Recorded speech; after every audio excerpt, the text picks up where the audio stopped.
Persada FM Radio Visual akan hadir sesaat lagi.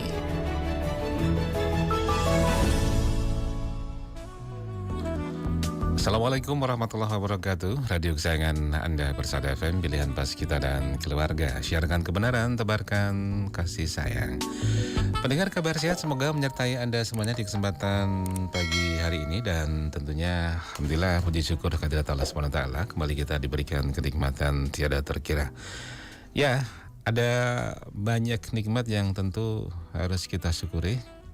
Dan pagi hari ini kita akan berbincang bagaimana kita mengawal tumbuh kembang anak kita dalam nutrisi keluarga. Edisi hari ini Jumat 26 Safar 1444 Hijriah atau 23 September 2022.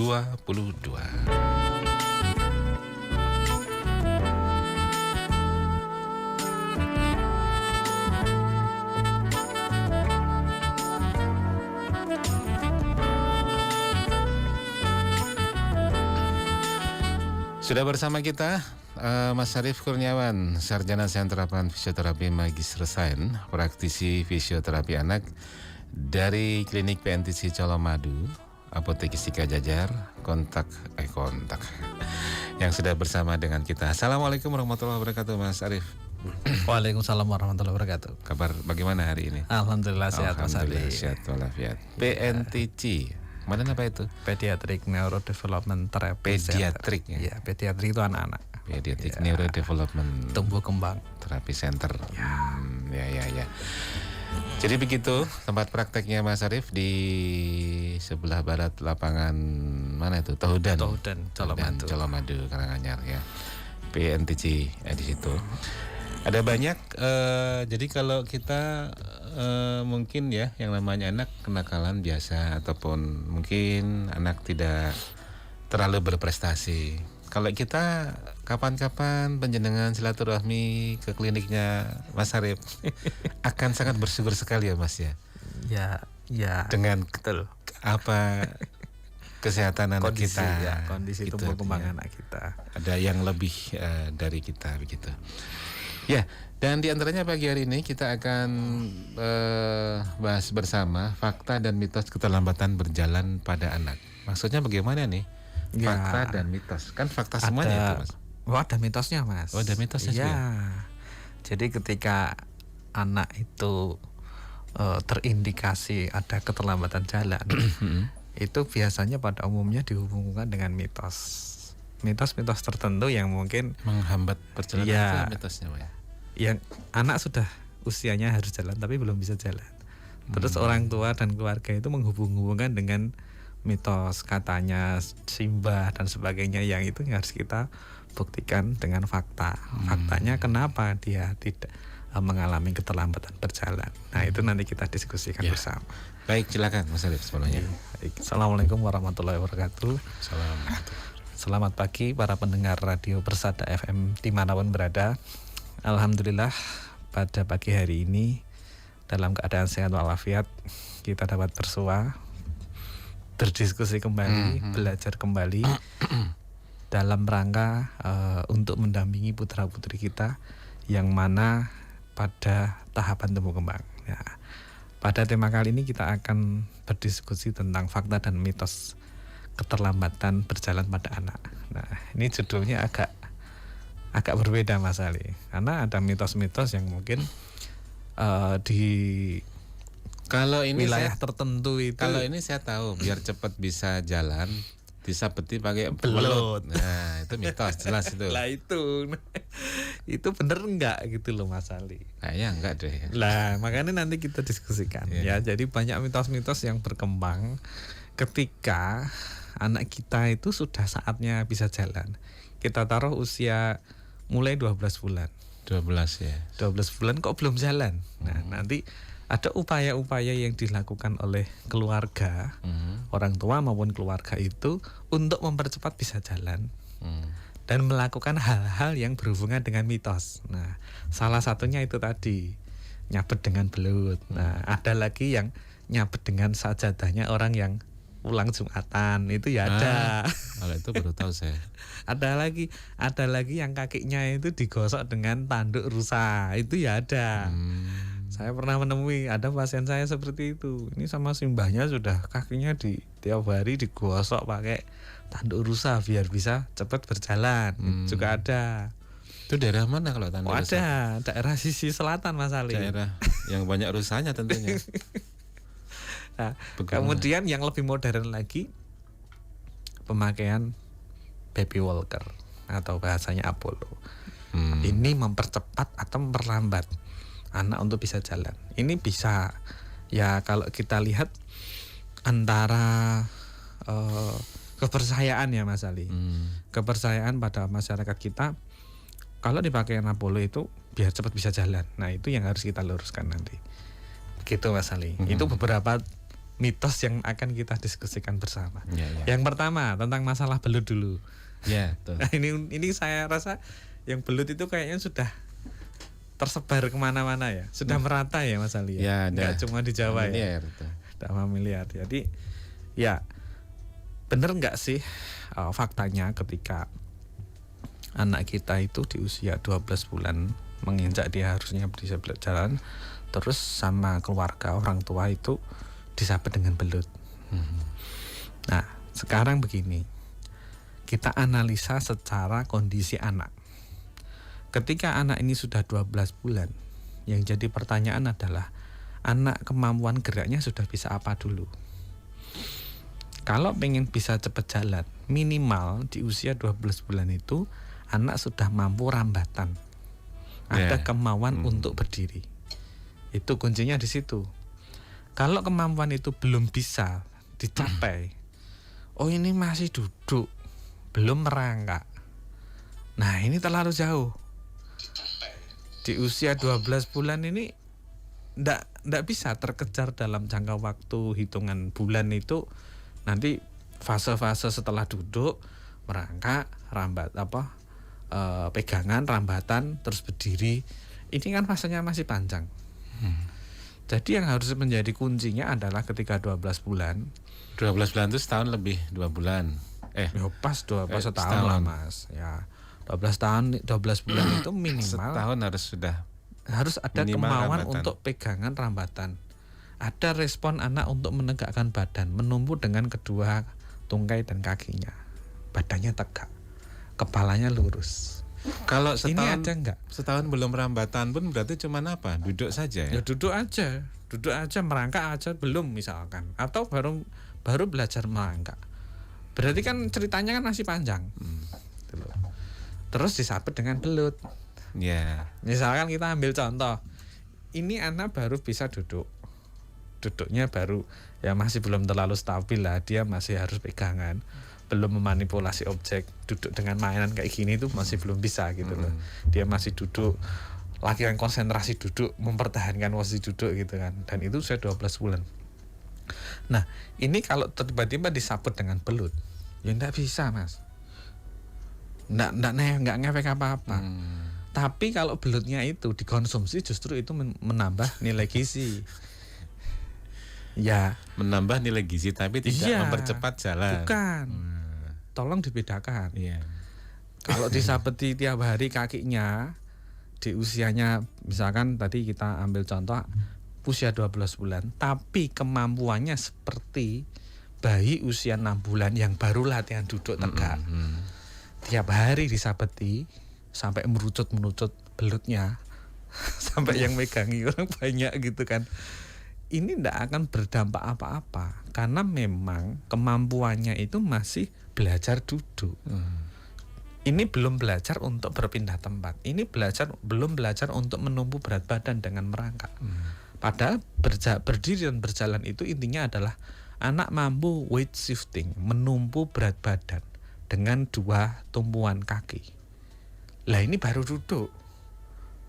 Jalan itu kan berpindah tempat Mas. Iya betul. Selain menumbuh, anak harus mampu menjaga keseimbangan tumpuan sisi kanan dan kiri. Lah ini duduk aja masih geliar mainan, dengan duduk aja dia enggak bisa. Belum bisa. Nah, jadi harus kita pahami yang menjadi kunci adalah kalau menginginkan Kalau kita melihat kondisi anak saya bisa jalan nggak sih 12 bulan? Amatilah tahapan dan demi tahapan. 12 bulan minimal diberdirikan, ada respon tegak, dikasih pegangan, dia mau berdiri sendiri atau berinisiatif. Tapi kalau itu belum bisa, masih jauh di bawahnya atau di sebelumnya, apalagi nggak bisa apa-apa, cuma tidur terlentang. Nah itu sudah mengarah ke gangguan spesifik itu nanti 12 bulan loh ya.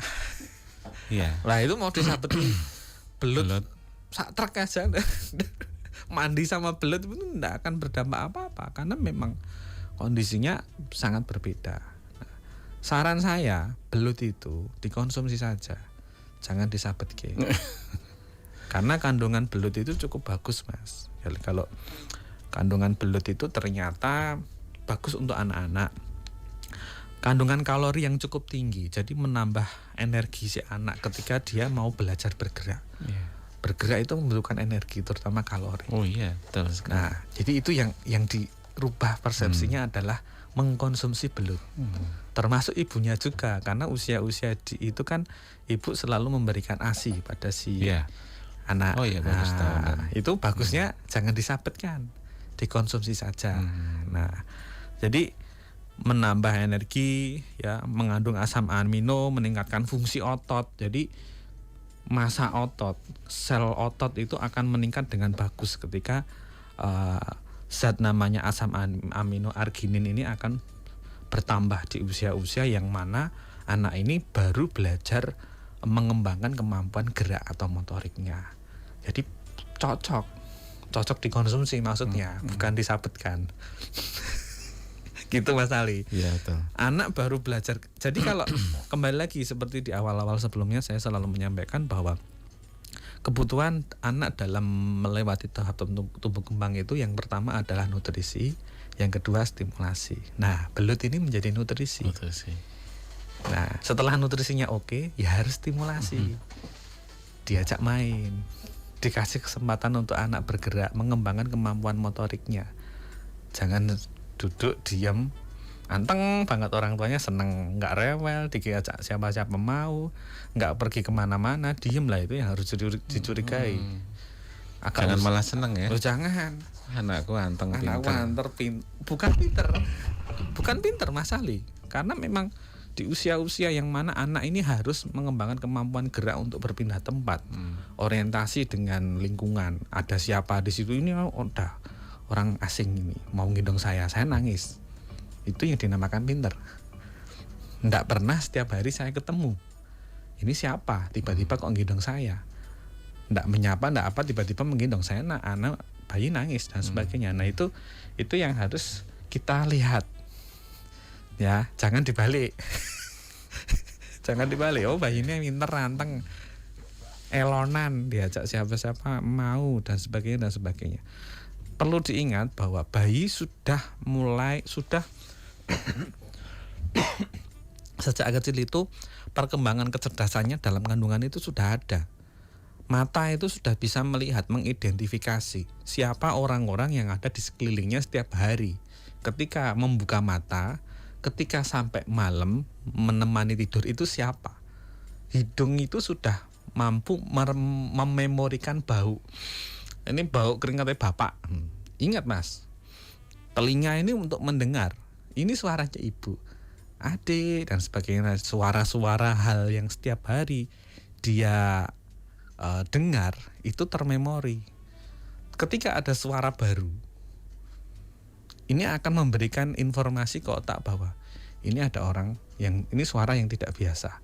Coba matanya dilihat, oh iya, ini orangnya nggak biasa, siapa ini? Nah, perlu adaptasi dan sebagainya. Itu yang harus kita lihat. Ya, tadi ceritanya Mas Mail tadi, anteng dan sebagainya, wah itu janganlah seperti itu. Harus mampu ada kurang respon, stimulasi ya. Itu yang pertama, belut Mas Ali. Ya, pendengar, untuk Anda yang pagi atau siang hari ini bergabung bersama kami, silakan Anda boleh bertanya, boleh bergabung bersama kami seputar apapun ya terkait tumbuh kembang anak kita. Boleh, kami tunggu atensi Anda di telepon 0271 638 123 atau SMS WA di 081 393 89.000. Sekali lagi di 081 393 89.000. Anda juga bisa bertanya karena kita juga live via Facebook dan YouTube. Anda bisa live chat ya di YouTube ataupun Facebook di akun 102,2 Persada FM, 102,2 Persada FM. Silakan dicari. Kita juga live di sana.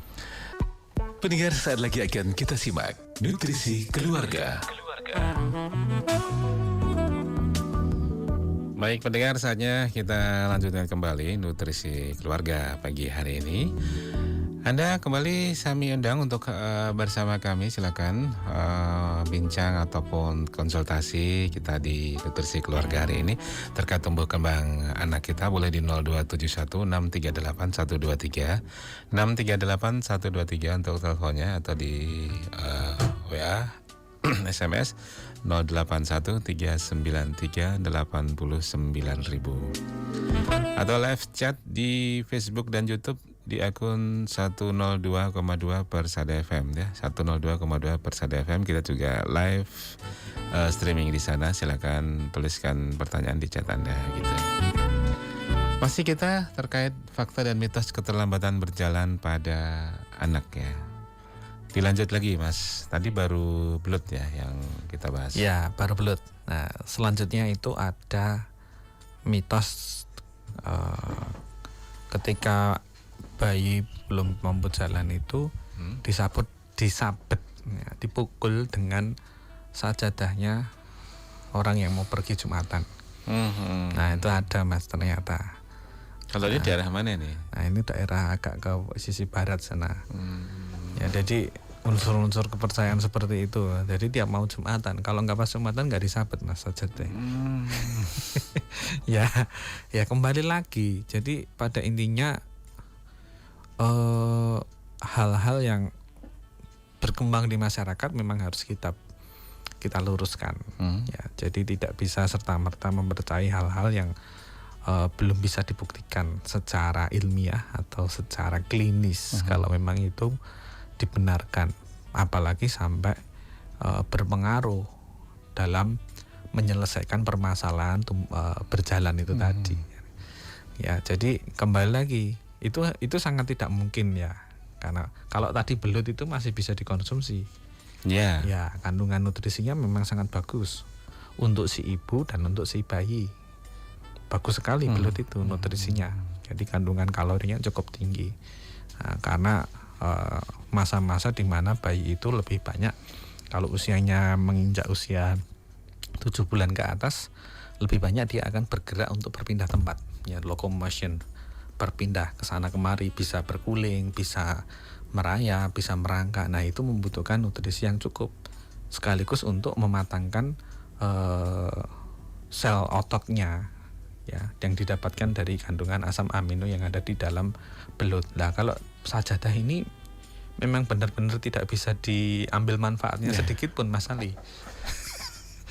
Ya, enggak bisa gitu. Kita mau melihat dari sisi manapun itu enggak bisa. Ini memang hal-hal yang cukup jauh untuk kita tarik manfaatnya dari sudut pandang yang lain.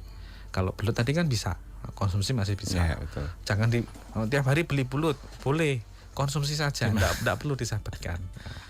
Kemudian yang ketiga, digosok dengan tanduk rusa. Nah, ada beberapa pasien kami itu dilakukan seperti itu Mas Ali. Ya, padahal anaknya sudah jelas-jelas itu mengalami problem yang spesifik, bukan terlambat lagi. Iya, kalau ke tempat jenengan berarti ya sudah ada problem ya. Sudah ada problem yang spesifik. Jadi tidak, kalau saya menganggapnya anak terlambat jalan, tanda secara umumnya ini masih bagus, hanya terlambat saja. Ini masih ringan, bagus gitu loh. Tapi kalau sudah mengarah ke gambaran ada kaku ototnya, ada kok kepalanya masih nggak stabil, posturnya kok belum bisa tegak dan sebagainya, padahal usianya sudah cukup banyak. Nah, ini sudah mengarah ke problem yang lebih spesifik. Nah, jadi yang sering saya temukan itu digosok dengan tanduk rusa kakinya. Gosok. Saya juga bingung. carinya di mana itu tanduknya itu kan saya tanya. Ini yang baik gitu yang nyariin misalkan. Lah saya terus tanya, lah kenapa kok? Apakah itu bermanfaat? Apa bisa berpengaruh dengan perkembangannya? Ya, secara sugesti mungkin marem ya Mas Ali bahasa Jawanya. Tapi secara kondisi anak memang, apalagi yang itu gangguan spesifik gitu loh. Yang terlambat aja, yang ganggu yang kategori dia terlambat dalam level gangguannya ini ringan, ini aja tidak bisa memberikan manfaat terhadap kondisi anak, apalagi yang gangguannya spesifik, misalkan cerebral palsy, itu juga tidak bisa Mas Ali. Ya, jadi ini yang harus kita kembalikan pada kondisi kebutuhannya apa sih. Kalau kebutuhan secara medis, kebutuhan secara tata urutan tumbuh kembang anak, memang itu tidak bisa dibuktikan apa-apa secara klinis maupun secara ilmiah. Itu. Jadi pesan saya ya itu tadi, tolong diamati kemampuan gerak pada anaknya ya. Ketika sudah mulai usia 10 bulan ke atas, 10, 11, 12, perhatikan ada kemauan anak untuk menegakkan badan, ada keinginan anak untuk merambatan, pegangan di kursi, terus menarik badan ke atas. Kalau itu sudah ada, berarti sebentar lagi akan bisa berjalan. Tapi kalau kemampuan itu belum ada, anak masih suka di bawah, ya bawah itu di lantai itu kalau kita melihatnya gaya gravitasinya nggak terlalu tinggi, berarti masih ada step yang belum bisa terlewati. Ketika anak yang suka main di bawah ini usianya sudah menginjak 12 bulan ke atas. Itu. Jadi yang kita lihat, anak akan mampu berdiri berjalan, ototnya bagus, nutrisinya cukup, ya. Terus stimulasi rangsangan yang didapatkan, terutama rangsangan gerak itu terpenuhi dalam sehari-hari. Ya, jadi kalau nutrisi dan stimulasi ini tidak terpenuhi, ya akan tidak seimbang. Stimulasi rangsangan gerak ini apa ini? Ya rangsangan lingkungan di rumah mendukung anak untuk bergerak. Tidak sering digendong lah contohnya. Contohnya yang paling sering ditemui kan karena terlalu di eman-eman. Bukan di eman-eman ya. Terlalu protektif ya Mas Ali ya. Jadi terlalu nanti kalau jatuh gelundung, nanti kejedot dan sebagainya. Nah, padahal kemampuannya dia harus lebih banyak explore, dia harus lebih banyak bergerak, berpindah tempat. Dia harus naik kursi, dia harus berdiri dan sebagainya. Nah, itu terkekang oleh gendongan yang cukup nyaman. Nah, disitulah yang menjadi hal-hal yang mungkin perlu dibenahi ya Mas Ali ya. Dibenahi, dirubah pola pendampingannya. Terlalu sayang, cucu pertama, cowok cucu pertama yang ditunggu-tunggu sudah lama, wah itu, nah itu yang sering saya temui itu soalnya seperti kayak gitu Mas Ali. Cucu pertama ditunggu-tunggu sudah lama, ganteng sih San, nah wis ora oleh apa-apa, wis pokoknya semuanya harus bersih, semuanya harus aman, ndak boleh sakit kok jedot ini. Nah itu, nah nanti dikhawatirkan ada keterlambatan bukan cuma jalan aja, mungkin bicara, mungkin kecerdasan, mungkin emosinya dia terlambat berkembang, itu juga bisa. Tuh. Yang terakhir untuk mitos ini, mungkin ini bukan mitos ya Mas Ali, cuma kepercayaan. Bedanya percayaan sama mitos itu apa? Ya mirip-mirip tipis lah.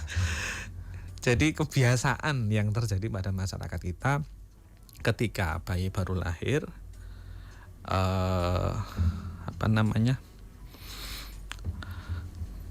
itu apa?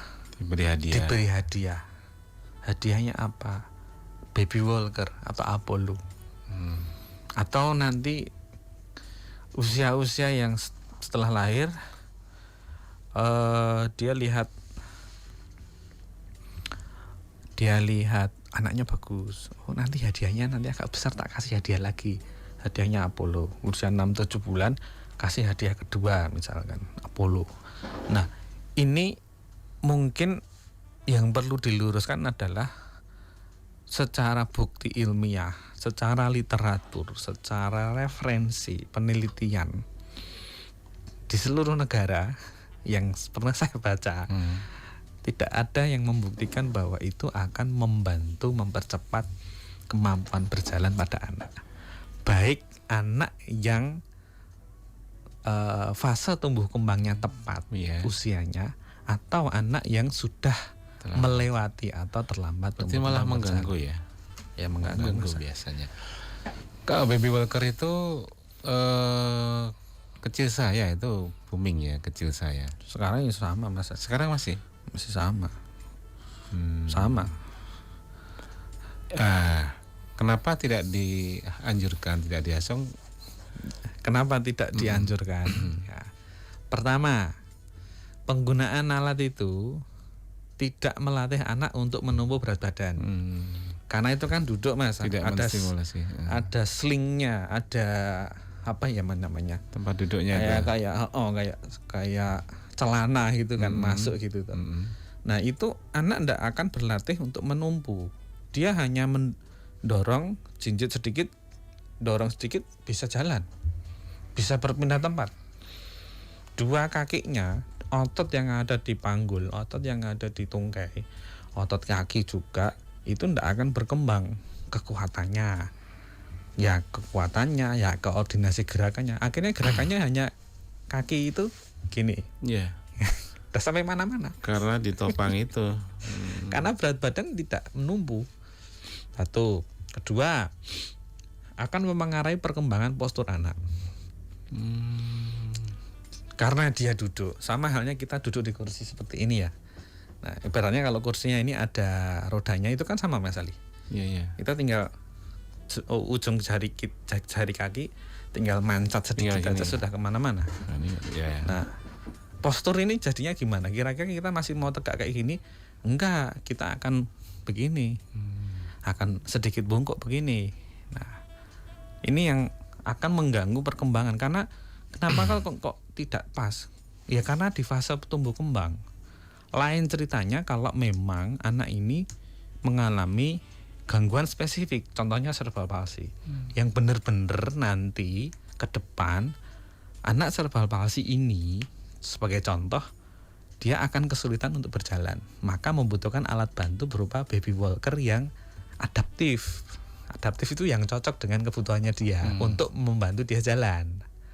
Beda lagi pada anak yang normal dikasih itu, padahal seharusnya dia mampu berjalan secara mandiri tanpa bantuan apapun.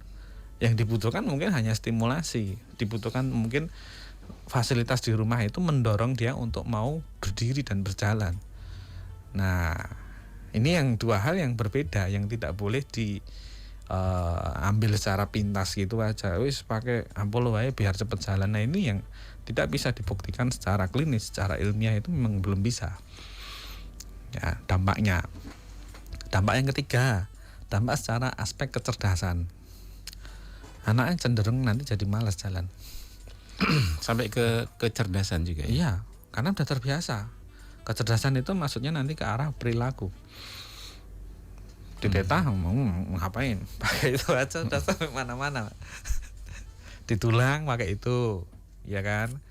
Disambi apa-apa duduk di situ, aman.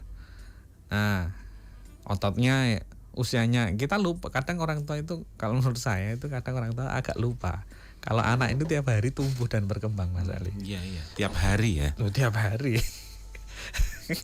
Namanya di fase tumbuh kembang pasti ada perubahan. Ya, terlena, wis santeng, wis enak gitu dan sebagainya.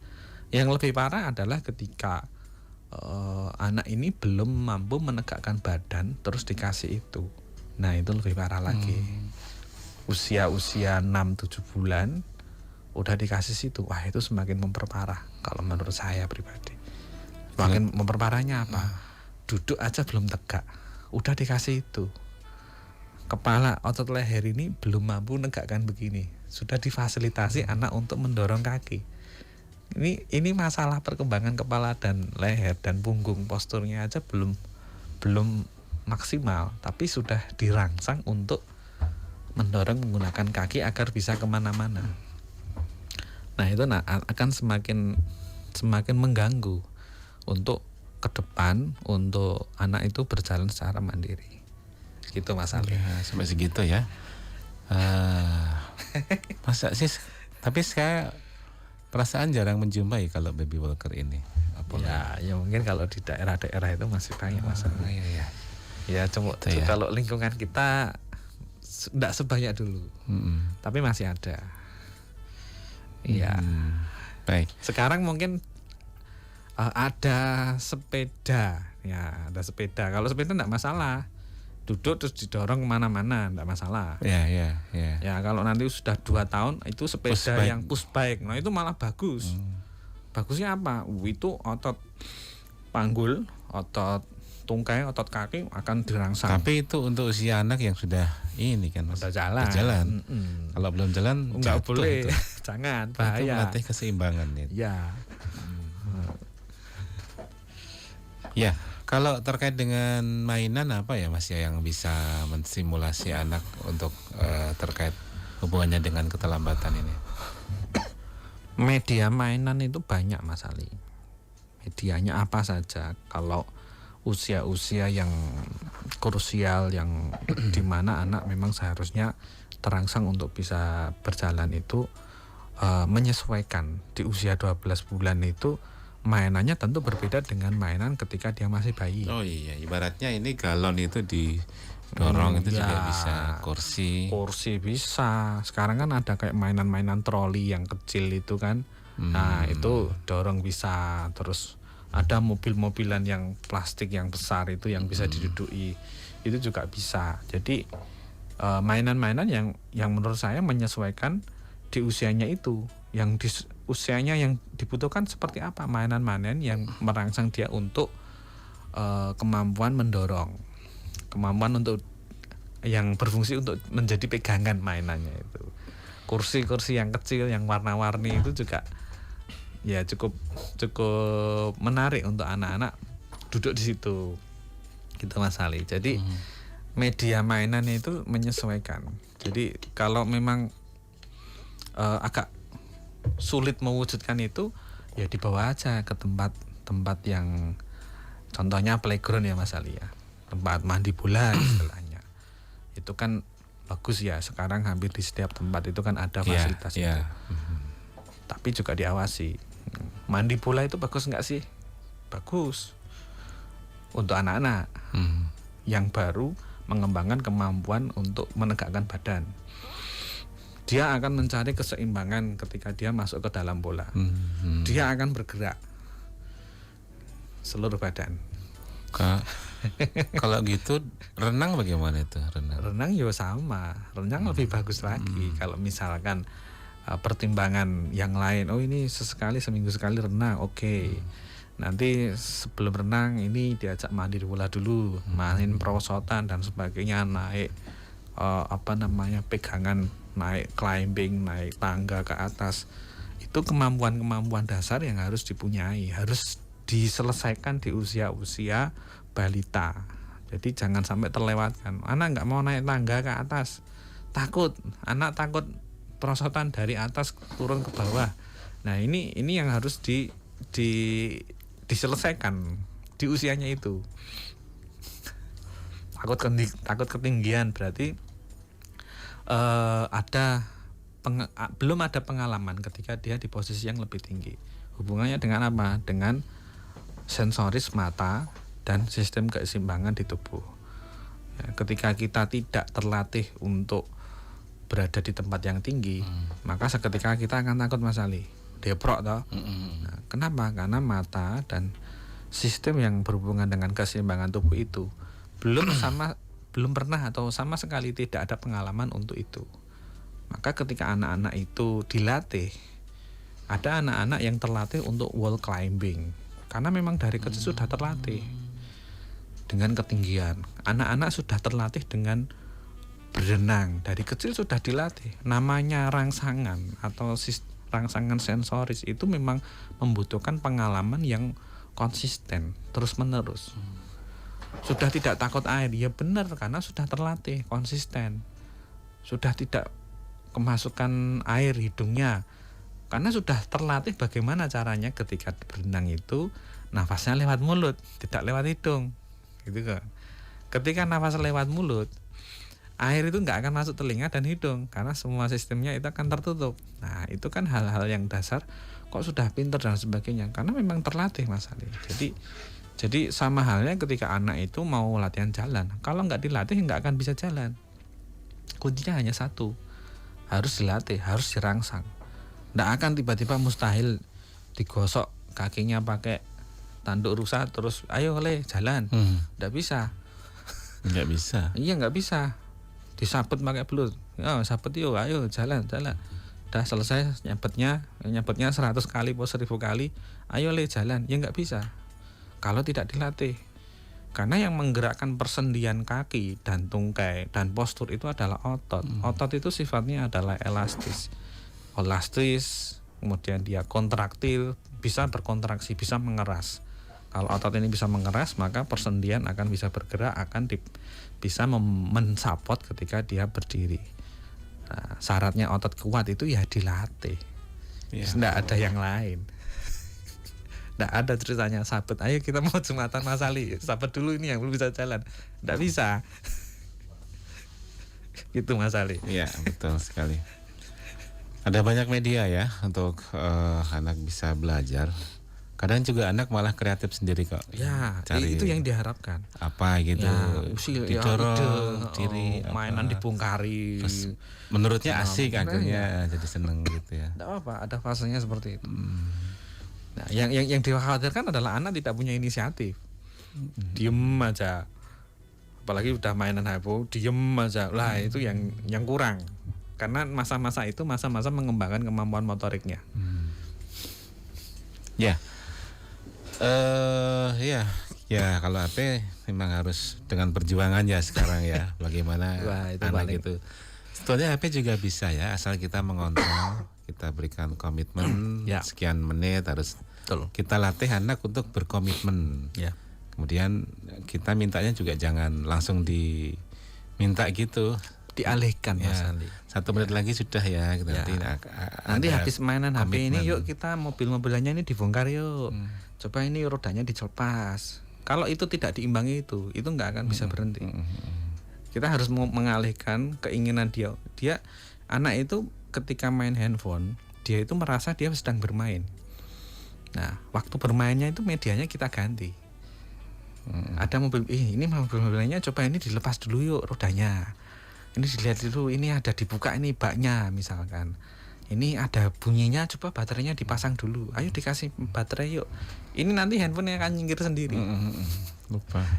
Nah itu harus menuntut orang tua harus lebih kreatif tentunya. Itu yang jadi tantangan orang tua Mas Ali. Ya Mas Arif, tampaknya kita nggak terasa sudah di penghujung perjumpaan. Perlu digarisbawahi, ditekankan apa, silakan. Oke, siap. Ya, fakta dan mitos tentang keterlambatan berjalan pada anak, ya memang dominasi dari mitos-mitos yang berkembang di masyarakat kita itu masih cukup kuat. Maka kita harus berupaya untuk merubah pemahaman tentang hal-hal tersebut. Ya. Terkait dengan keterlambatan berjalan pada anak, yang dibutuhkan adalah pertama nutrisi, yang kedua adalah stimulasi. Anak tidak akan mampu berjalan dengan baik tanpa diberikan rangsangan, latihan, stimulasi, dorongan dari keluarga. Jadi tidak bisa instan dengan disabet dengan belut, digosok kakinya dengan tanduk rusa, disabet dengan sajadah orang yang mau Jumatan, atau sampai yang lebih mengarah ke modern adalah penggunaan baby walker yang secara kontinu itu justru akan merubah pola kemampuan anak itu untuk berdiri dan berjalan. Jadi itu hal-hal yang menurut saya perlu kita perhatikan bersama agar fase tumbuh kembang, fase kemampuan berjalan pada anak-anak kita itu dapat terlewati sesuai dengan perkembangan usianya. Begitu Mas. Ya, baik. Ada banyak pelajaran, ada banyak hal yang bisa kita pelajari di nutrisi keluarga hari ini.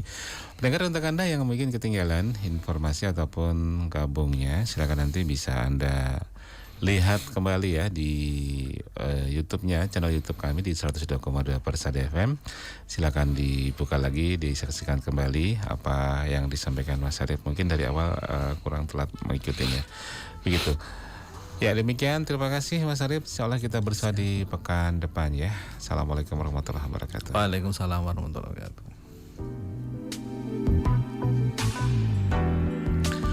Pendengar perlu perhatian ekstra kepada perkembangan tumbuh kembang anak kita, dan tentunya itu akan sangat bermanfaat bagi kita dan putra putri kita semuanya.